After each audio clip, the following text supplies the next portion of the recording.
Haqiqiy hayotga asoslangan Kechir serialining 123-qismi 2025 yil 14 noyabr kuni soat 19 da Sevimli TV telekanalida namoyish etiladi. Bu qismda tomoshabinlar yana chuqur his-tuyg'ular, iztirob va kechirim haqida o'ylantiruvchi voqealarga guvoh bo'ladilar. Serial oddiy insonlarning hayoti, ularning dardi va muhabbati bilan yuraklarni larzaga keltiradi. Ilyos, yo'l Kamazi haydovchisi, og'ir hayot ko'rgan erkak. Nasiba esa oilasiga butun umrini bag'ishlagan uy bekasi. Ularning 2 farzandi bor. Ammo tinchlik yuzasida yashiringan og'riqlar mavjud. Ilyos ikkinchi rafiqasi Hamidani uylantirmoqchi bo'ladi, ammo Nasiba buni ko'tara olmaydi. U o'z ro'moliga osilib joniga qasd qiladi.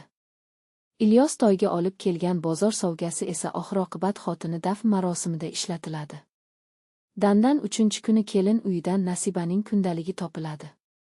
U yerda har bir satr yurakni ezadi. U sevgisi, iztirobi va sabrini yozgan edi.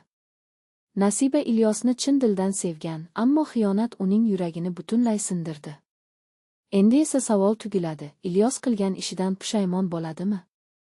U Hamida bilan baxt topadimi yoki o'tgan hayot uni tinch qo'ymaydimi? Kechir, bu insoniy kechirim va muhabbat haqidagi hayotiy hikoya bo'lib, har bir tomoshabinni chuqur o'yga toldiradi.